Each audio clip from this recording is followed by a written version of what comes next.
Hi everybody, welcome to this week's edition of Rock Sports Showdown. I'm your host Cameron Collins, and alongside me are my analysts Kenny Moore and Ryan Noblet. Big Dave couldn't be here this week, so it'll just be the three of us. With the Patriots defeating the Saints yesterday, the Broncos and Chiefs are the only remaining unbeaten teams in the NFL. They will not meet up for the first time until week 11. Do you guys think either of these teams will still be unbeaten at that point? I think obviously the Broncos have a better chance of being unbeaten, but at the same time, Kansas City does too. Kansas City is a surprisingly good team. And being an Eagles fan, I know that Andy Reid does happen to be quite a good coach, even though his last few years in Philly didn't go quite the way the fans planned and quite the way the organization planned, I don't think. I don't think that was on Reid, though. Yeah, it wasn't really on Reid. He just became the scapegoat, as the coach often does. But I think, obviously, the Broncos, I don't think it's arguable anymore that they're the best team in football. They're putting up 60 a week. They're only giving up 20 a week. They're like the slippery rock of Jacksonville did push them for a while, though. And Jacksonville did push them, probably from all that hype of that there was going to be this huge spread and it was going to be the biggest in history. Jacksonville probably got real tired of that and hurried. Because even though Jacksonville's arguably the worst team in the league, there's still that fire you get under you, especially when you're a professional athlete, that you don't want to hear things like, we're going to get beat by 70 this week. Yeah, that would tick me off. Well, I definitely agree with you. I think that Denver is definitely to me a sure thing for them to be 9-0 going into that matchup with Kansas City. But if Kansas City can pull out a couple more wins, before they get to the Broncos, it'll be history. They'll make history. It'll be the first time that two 9-0 teams are meeting each other in week 11 if they were to play each other. Another interesting thing, you guys are saying Jacksonville was playing pretty tough against the Broncos this week. Earlier in the week, the Broncos basically kind of were feeding into the point spread and saying a bunch of basically how they were overlooking this game. And the Jaguars, their official Twitter page tweeted, "Stay classy, Denver," because they kind of said something. Something to. I mean, everybody but Peyton. Yeah, everybody but Peyton came out and basically, was like, hey, they have a good football. He pretty much said the complete opposite. Hey, this isn't going to be a piece of cake. They have a good football team. They've got good players. Exactly. It might have been a lot of other players on the Broncos, which is understandable when you look at the way both these teams have played. Yeah, Peyton Manning's a humble guy, so it makes perfect sense as to why he would come out and say something of the sort. But I look for the Kansas City Chiefs to continue playing well because they're not killing the game on offense. They're not just scoring 50 points a game and winning that way. They're winning with their defense. Yeah. They had 10 sacks against the Raiders. 10 sacks against Terrell Pryor, who's a pretty elusive quarterback. Yeah, Denver and Kansas City are pretty much polar opposites. Exactly. Denver's this high-flying offense, but their defense has looked shaky at times. I mean, it's even in their big wins that they've given up 20 to 30 points. But they are missing Champ. They are missing. I think he did play yesterday against Jacksonville. Okay. But and then they'll be getting Von Miller back, and so you'll have to see if that makes their defense better. But Kansas City, they're all about their defense. They'll score enough points to win, and the defense they'll stop them, and then they'll score a couple touchdowns, and that's all they need to win. Denver, they're going to put up all these points, and then there's just not going to be enough for the other team to catch up. It's just their offense is too good. So that's why I think it's going to be interesting to see when they do come to meet together, kind of what we thought we were going to see with the Slippery Rock IUP game. IUP had the #1 defense in Division II football, and Slippery Rock had one of the best offenses. And it did end up working out that way with Slippery Rock blowing them out, which could happen with the Denver-Kansas City game. But you'd like to think that, great offense meets great defense, and you're going to have a really close game. And I think that'd be really fun to watch between these two, especially being a division game. And I get to play again later after that, so that'll be interesting to see. Whoever wins the first match, see if they can bring it home in the second match too. That's probably going to be for the division. It's definitely going to be between those two teams for that division for sure. Unless one would happen to fade between now and then, that's probably going to be your division. So, obviously Oakland isn't going to. If one's going to fade, we're going to have to look at the Kansas City Chiefs. Because I remember, if you recall, a few years ago, when they had Dante Hall, as their punt returner, they started off 6-0 as well, completely faded. after that. So, I wouldn't get too, excited just yet, but if they can continue to win and they do meet the Broncos, I wouldn't be, too against them actually winning. I think my dream Super Bowl would be for Alex Smith to get to the Super Bowl. And not that I want to see the 49ers in the Super Bowl, but if the Chiefs were to get there, I'd love to see it be against the 49ers, to see Alex Smith just smack the 49ers, to just give them that payback for what they did to him last year. I mean, I know what you're saying, and that and you wanting to see that, but in the Super Bowl, if they were to meet, it'd be two defensive teams. That is true. That is true. It would be two defensive teams. But just the way where he was playing well, got hurt, and then that was all she wrote. They just decided, well, we're done with you. So I would just love to see him get his payback. I just think that would just be his due justice. The best part about Alex Smith, though, is because of all the adversity he'd had since he was the #1 draft pick and was one of the worst quarterbacks in the league thereafter. And then when he gets his job taken away from him, he takes it really humble and walks on his own. He doesn't make a big scene about it. And all of a sudden, he quietly has a 6-0 team on his hands. So.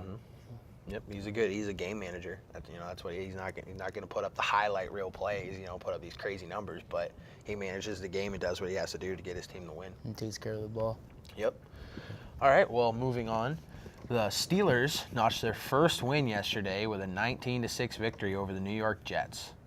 Ryan, do you see this as a sign of improvement for the Steelers in the coming weeks? Well, obviously, you have to look at it as a turning point in the season. There was a lot of people saying Steelers are going to go 0-16. They're not that bad of a team. Yeah. I wouldn't say they're in a winnable division too. I mean, Cleveland's 500, Cincinnati's 500. 4-2. They're 4-2. Baltimore's 500. Baltimore's 500. So it's not like they're out of the race, which sounds crazy because they were 0-4. But the Steelers can get a few quality wins, especially against the Ravens, Browns, and Bengals, because they almost beat the Bengals in the first matchup. If they can get a couple wins, they can bring themselves right back in the division race. It's sort of like the NFC East as well with Philadelphia. The NFC East is way worse. The NFC East is a lot worse. They don't have a Cincinnati or a Cleveland in that division. It's weird to put Cleveland at the top of that, but it's true. But, I do see it as a sign of improvement, even though they did beat the Jets, who obviously aren't the best team. Rookie quarterback who's shaky at best. I mean, Geno Smith's had his moments, but overall, I think he's been sort of average. I think he's been like Tannehill last year, if you want to compare it to a rookie quarterback from last year. But I think if Steelers are going to get a little better. I don't know if they're going to compete for the playoffs or anything, but I think they will have a respectable record at the end of the season. It's a long season. And I think that the Pittsburgh Steelers, with that win, could be kind of a springboard. I mean, their defense showed up. They definitely showed up last game. I believe Ryan Clark got the first defensive turnover for the season with interception in the red zone. I mean, that's big. And then they got another interception at the end of the game when they were coming back. So I think the defense played a huge part in that win this on Sunday, yesterday actually. So, I mean, I see it as a springboard. It could possibly be a springboard for the Pittsburgh Steelers, but I don't think they'll win a division. I think the Cincinnati Bengals, will win the division because the Baltimore Ravens, they're inconsistent as well. The Cincinnati Bengals held Tom Brady out of the end zone. That's like unheard of. Yeah. So, and it could have just been one good game, but they are 4-2 and do lead the division. Yeah. I think Steelers fans need to take the victory with a grain of salt, because when you look at it, like the Jets they're not a bad team, but they're not one of the better teams in the league. So it's not like beating the Jaguars or somebody like that. So I mean, it is a good sign, but the big thing you have to look at, I think, more than it being that the defense showed up, the offense held on to the ball. 0 turnovers for the Steelers. And I think that is more the story of the game than anything, because in past games, they've been turning the ball over so much. And in critical situations, like they were playing the Bengals, and they were still kind of in it, and been through a late interception that pretty much put them out of the game. And so, getting those first turnovers, they hadn't had any turnovers yet all season, getting those 2 turnovers and then not turning the ball over. And then also the time of possession. Their time of possession was over 35 minutes to New York's 25. So, keeping the Jets off the field and, working your way down the field and getting points. So I really think that ball security is going to be big for the Steelers moving on, rather than forcing turnovers, limiting their own more than anything. Because even if you don't take it away, as long as you don't give it away, you should be all right. And I think that'll keep them in most games against teams that they at least match up against. So, I mean, I think it is a good sign, but I don't think fans should get too excited, because you've seen their propensity to turn the ball over in the first 4 games. So you don't know whether you're going to see these Steelers that don't turn it over, or whether you're going to see the same team from the first 4 weeks that cough it up left and right. So, I mean, it'll be basically, you just have to wait and see if it's a consistent trend, if they keep playing the way like they played yesterday. And I hate to say this because it does seem to be a little bit of a cliche in this area, being that I'm not from around here and I'm an Eagles fan. I come out here and everyone talks about the Steeler way, but that's really the game we saw from Pittsburgh, and they did win the game. So I guess they got to hunker down, go back to the Steeler way, the heavy running game, Ben passing when he has to, not necessarily throwing for 300 yards every game, maybe sometimes only throwing for 200, 250, but just enough so that they can win, rely a little bit on the running game, which is a little difficult based on their running situation, but and get that defense just involved, helping out the offense, which we saw in both Super Bowls the Steelers won since 2005. The defenses were heavily involved in winning those games, not just playing well. They were involved in directly winning them. All right, well, switching over to some college football.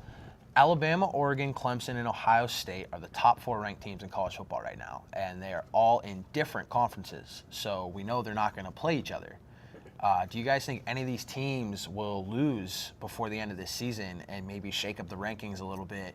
And because, so far all this season, it's Alabama, Oregon. That's the national championship game that we're all expecting, that we've seen, all through the beginning of this year. Do you think either of them are going to lose? Do you think maybe Clemson or Ohio State beats a great opponent by a big enough margin, and maybe Oregon has a tight game and they jump them? Do you guys see the rankings getting mixed up at all? It's tough to say because, Oregon, Ohio State, Clemson, they're not Alabama, Like, we know once Alabama gets by, Texas A&M or LSU, or they're pretty much a shoe-in. Sorry, but for Oregon and the Pac-12 teams, Oregon's in the Pac-12. Clemson's in the ACC. Clemson's in the ACC. Ohio State in the Big Ten. Ohio State's in the Big Ten. Ohio State, I believe, starts to play Penn State. And Michigan. And Michigan. Penn State just beat But that's Michigan why the other night on game day, or whatever I was watching, they were basically saying, if you're an Ohio State fan, you are rooting for Michigan, because now that Penn State beat Michigan, if Ohio State beats Michigan, it doesn't look like as good of a win. Exactly. And that's kind of the trouble with college football, is it's all in your strength of schedule. It's all in who you play and who you beat. And so, if they were to beat an undefeated Michigan team, that looks a lot stronger than beating a Michigan team who just lost to Penn State. Well, yeah, but Penn State played a great game.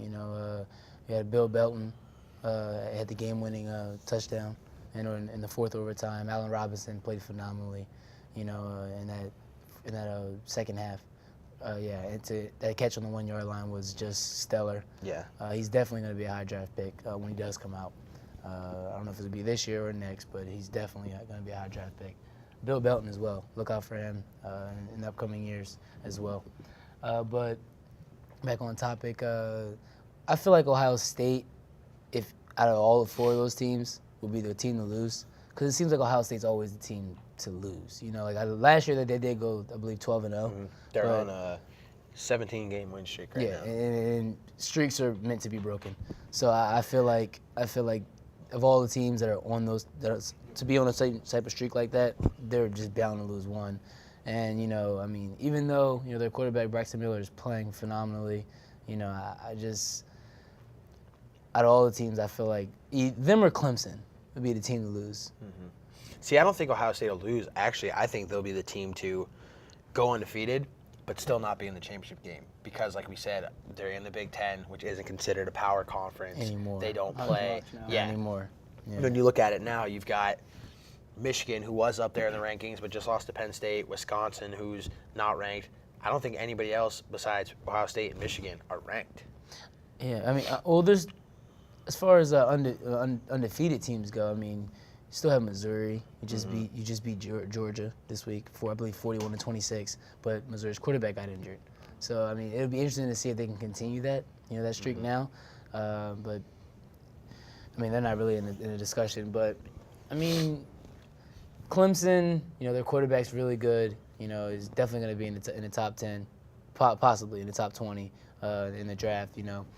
But it all depends on what teams come up and what their needs are. Yeah. But every draft, But I think of all the teams, Clemson or Ohio State would be the team to lose because. So you do think it's going to be an Oregon-Alabama national championship game? Well, I mean, that's the way it sounds. But right now. Yeah, I guess that's the only thing. I mean, So, yeah. I mean, if you think, because I don't see Oregon losing. I mean, unless they play Stanford again, or not again, but do they play Stanford at all? Have they played them yet? If they played Stanford, I don't think they have played Stanford. If they haven't Usually played the team that Stanford, beats then them. that'll be the team that could possibly give them a run. And then you also have to take into account, you've got the SEC championship game with Alabama, so they'll have to go up with the best team in the West, the West of the SEC. So you never know what could maybe even happen there. That they might suffer that loss. Where if you're gonna have a loss, you want it to come early, because we've seen teams with one loss be in the national championship game. We've seen teams with But- 2 losses be in the Yeah. national So championship. if there's a time you don't want a loss, it's definitely in that SEC championship game because you're not going to be in the national championship. Yeah. And you also have to look at, as good as these 4 teams are, at least 3 of them, which Ohio State, Clemson, and Oregon, are all prone to looking like one of the best teams in the country and then losing some random game. Like the one year Ohio State lost to Northwestern, they didn't lose them this year, but a couple years ago they looked like one of the best teams in the country. They lost to Northwestern and they disappeared from the race because, as we said, the Big Ten hasn't been as strong. Clemson usually loses. I thought they were going to lose to Georgia, actually. I thought they were going to lose to Georgia earlier in the year, but they didn't. Did they play Miami this year? Do you know? I don't think they do. Because Miami already upset Florida this year, so Miami's looking pretty strong, which is surprising because they've been down for the last few years. They're starting to climb back up where they were back in the 80s. Jimmy Johnson is the coach, but I think overall, I think Clemson and probably I'm going to say Oregon have the best chances to lose because I think the Pac-12 is a little stronger of a conference than the Big Ten right now. But the Big Ten games tend to keep it close. Like even teams like Iowa can come in and just upset everybody. The Big Ten's really strange like that because they've all been rivals for so long that they all hate each Pac-12, other. you've got teams like I don't think they've played UCLA yet, who UCLA tends to give people trouble. They've got, like you said, Stanford probably. They could give them a run for their money. Who knows what USC's doing?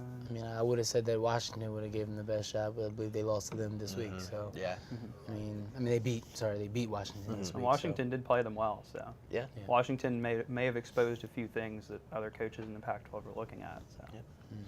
All right, well, we'll be covering the MLB playoffs after the commercial, so we'll be right back after this quick break. The Pittsburgh Pirates and Tampa Bay Rays both won their respective wildcard games, but then were both defeated in the division series. What do you guys think went wrong for these two teams in the playoffs? Well, I think for the Pirates, they basically just got outplayed really by the Cardinals. I mean, baseball is that weird sport where one game you can win 9-1, the next game you can lose 7-1, and that's the kind of series it looked like it was going to be. And then in the end, they just didn't quite have it. I mean, I'm reminded of back in 2007 when the Phillies made the playoffs the first time, the year before their World Series. The Phillies, I didn't think were going to go anywhere, but I was happy they made it because it'd been a while. And they made it. They played pretty well on the wild card, which at the time wasn't the current format. It was the old. When you make the wild card, you're the first in the playoffs there.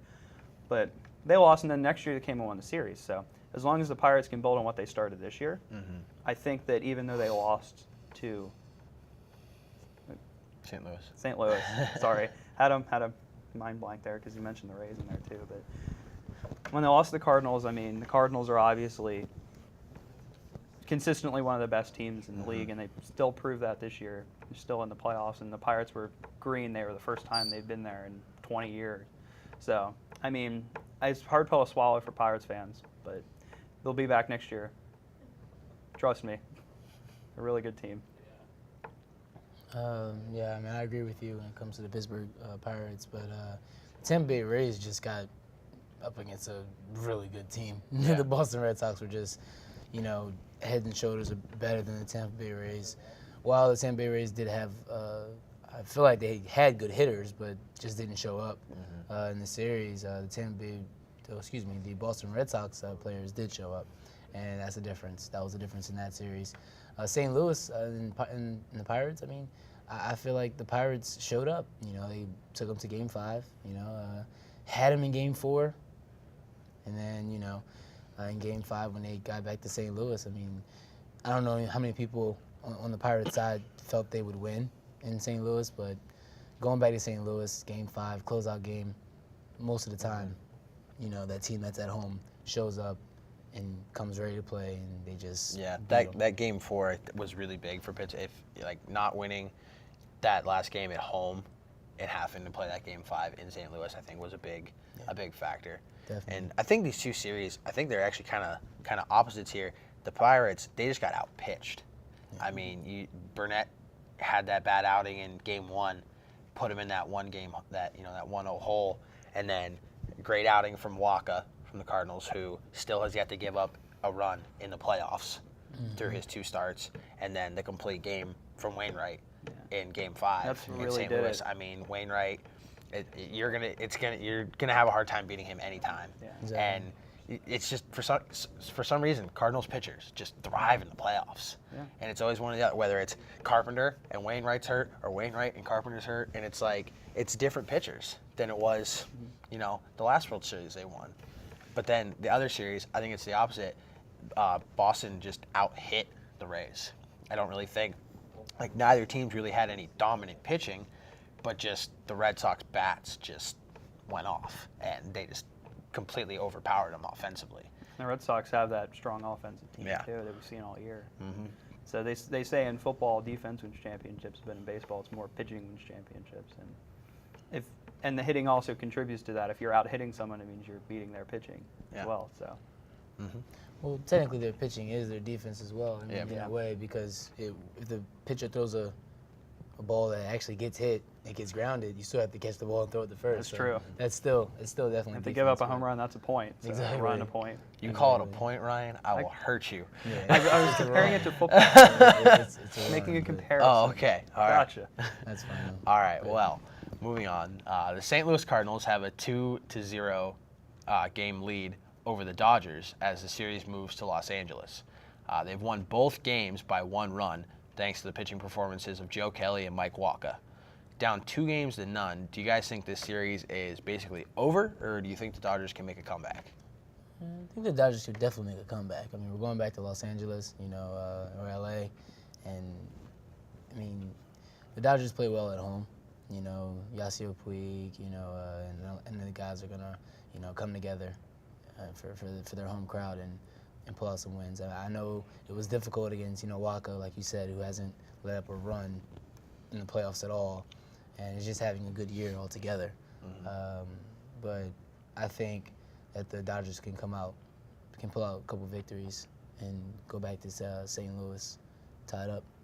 I think it's winnable, but I think when you look at the Cardinals and what they've been able to do over the past few years, I think it's pretty much over. All the Cardinals need to do is win one of those games. And basically the way I look at it is those 2 games that they won were against Greinke and Kershaw. Kershaw is supposed to be those automatic wins for the Dodgers, and so now you've got Wainwright going up against Ryu in Game 3, which Ryu in the playoffs so far has 3 innings pitched where he gave up, I think it was 4 or 5 runs, and Wainwright is coming off of the complete game versus Pittsburgh.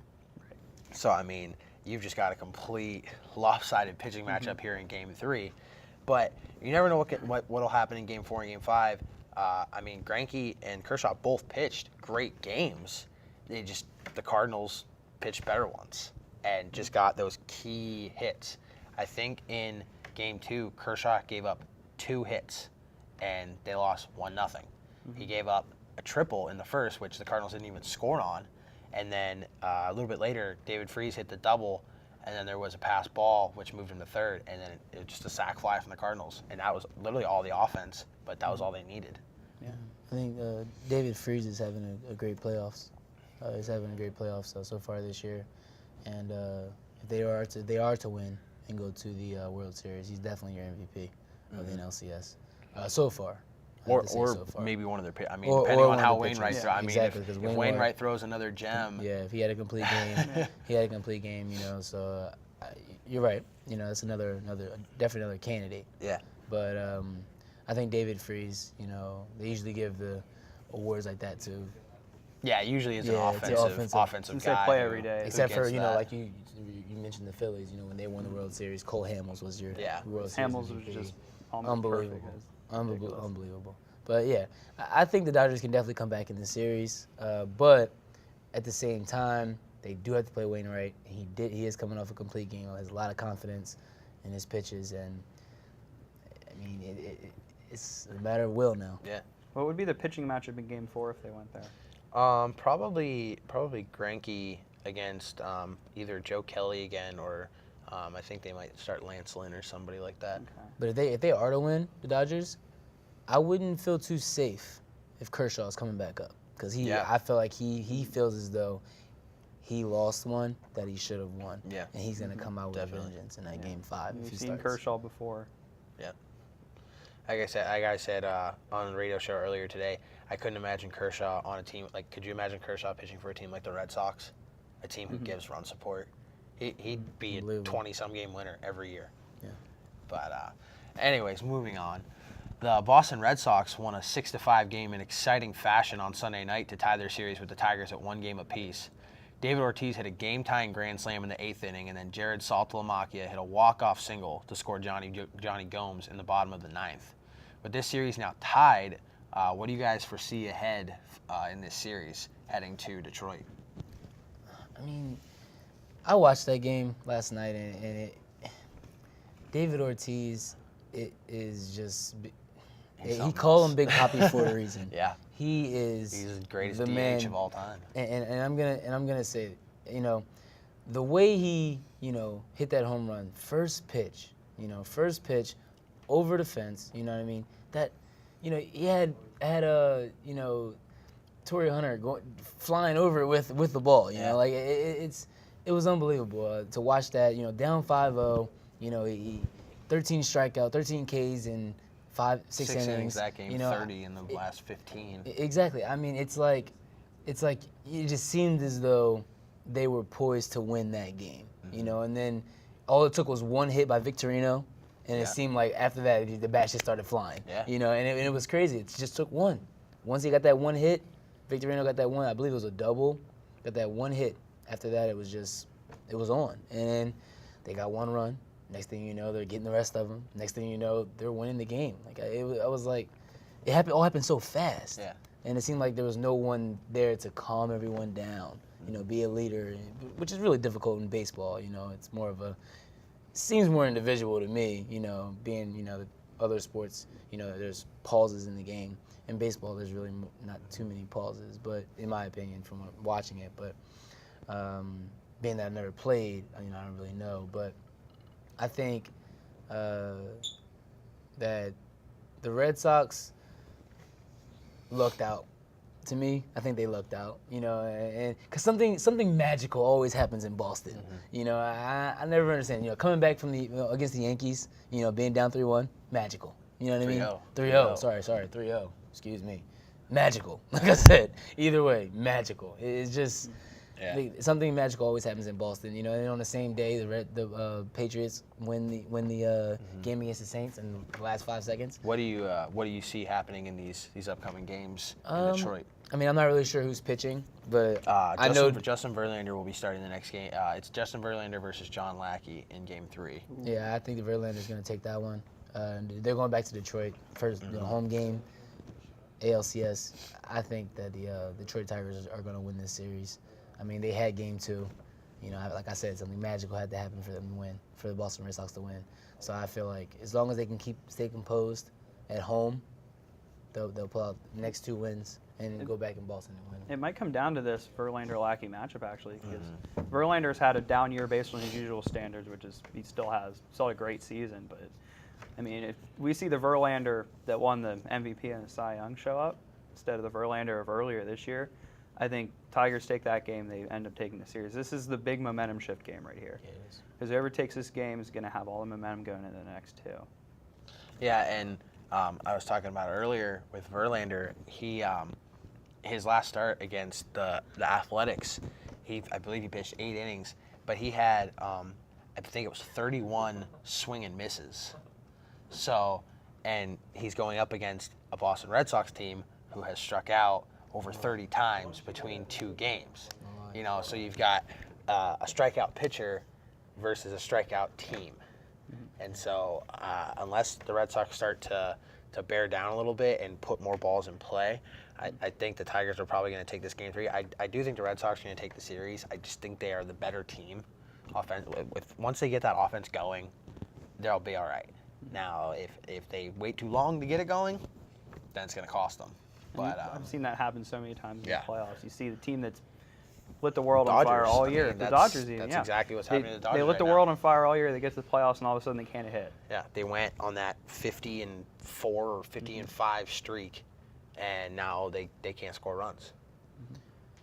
It just goes to show pitching dominates. And a comment Kenny made about Victorino. Is there anything Victorino hits that isn't a double or a triple? It seems like every time that guy comes up to bat and he gets a hit, it's double or triple. It has to be. I mean, he's so fast. Yeah. Well, we'll have to. Hawaiian Flyers. Flying Hawaiian. Flying Hawaiian. Yeah, I believe when we come next Monday, we'll have the World Series about to get started, or it might be a game in. So we'll have the World Series matchups, and so we'll have the results of these 2 series next week. Yeah. All right. Well, that's our show for this week. Hope you guys enjoyed it, and tune in again next week. For Kenny Moore and Ryan Noblet, I'm your host, and we will see you next time.